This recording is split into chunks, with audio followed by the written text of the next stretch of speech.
بسم الله الرحمن الرحيم. الرحمن علم القرآن خلق الإنسان علمه البيان. الشمس والقمر بحسبان والنجم والشجر يسجدان.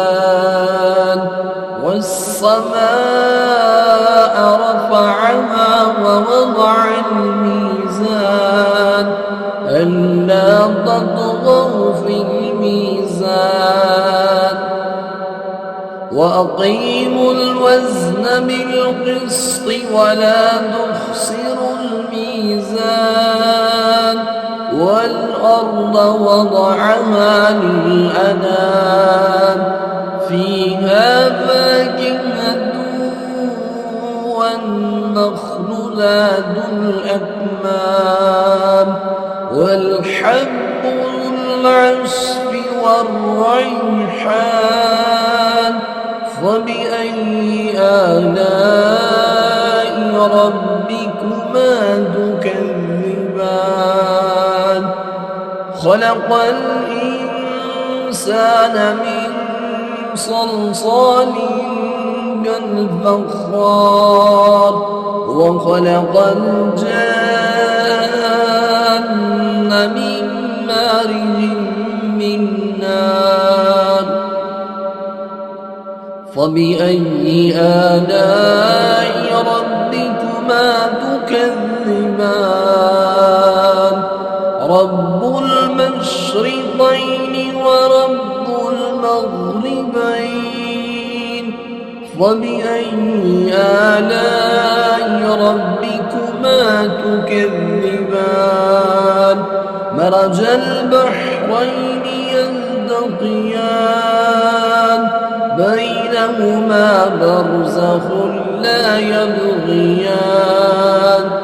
فبأي آلاء ربكما تكذبان؟ يخرج منهما اللؤلؤ والمرجان.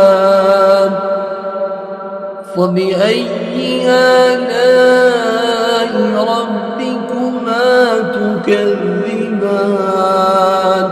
وله الجوار المنشآت في البحر كالأعلام.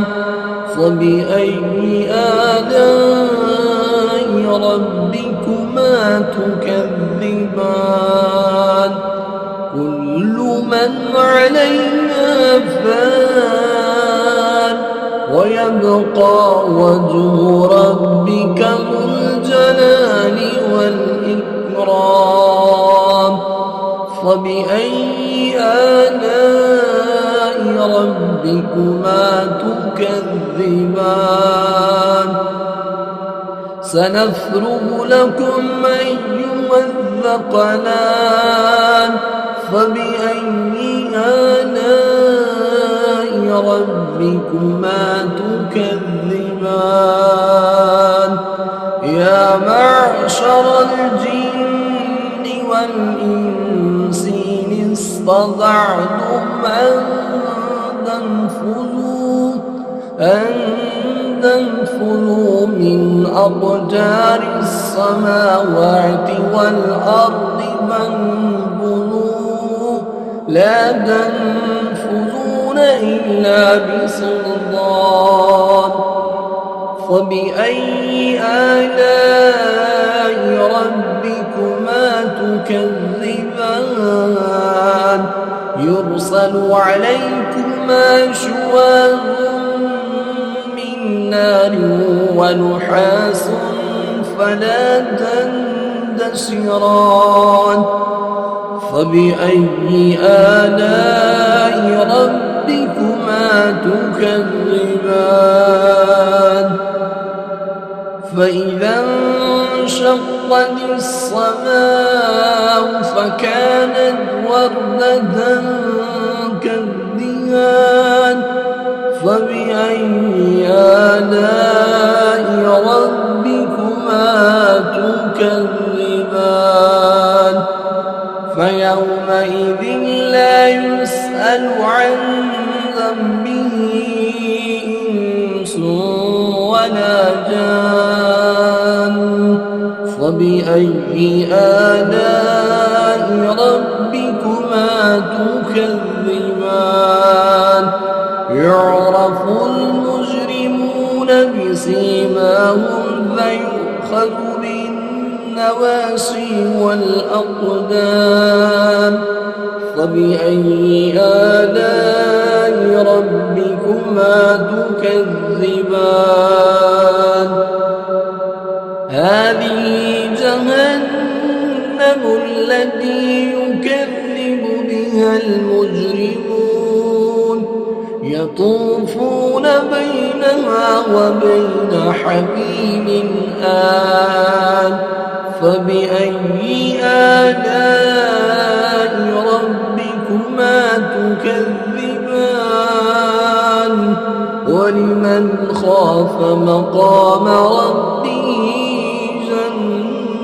جنتان فبأي آلاء ربكما تكذبان ذواتا أفنان فبأي آلاء ربكما تكذبان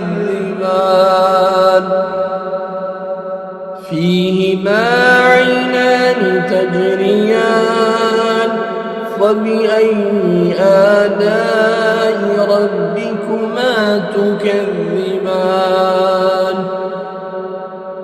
فيهما من كل فاكهة زوجان فبأي آلاء ربكما تكذبان متكئين على فرش بطائنها من استبرق وجنى الجنتين دان فبأي آلاء ربكما تكذبان فيهن قاصرات الطرف لم يطمثهن إنس قبلهم ولا جان فبأي آلاء ربكما تكذبان كأنهن الياقوت والمرجان فبأي آلاء ربكما تكذبان هل جزاء الإحسان إلا الإحسان فبأي آلاء ربكما تكذبان ومن دونهما جنتان فبأي آلاء ربكما تكذبان مدهامتان فبأي آلاء ربكما تكذبان فيهما عينان نضاختان فبأي آلاء ربكما تكذبان فيهما فاكهة ونخل ورمان فبأي آلاء ربكما تكذبان فيهن خيرات حسان فبأي آلاء ربكما تكذبان حور مقصورات في الخيام فبأي آلاء ربكما تكذبان لم يطمثهن إنس قبلهم ولا جان فبأي آلاء ربكما تكذبان متكئين على رفرف خضر وعبقري حسان فبأي آلاء ربكما تكذبان تبارك اسم ربك ذي الجلال والإكرام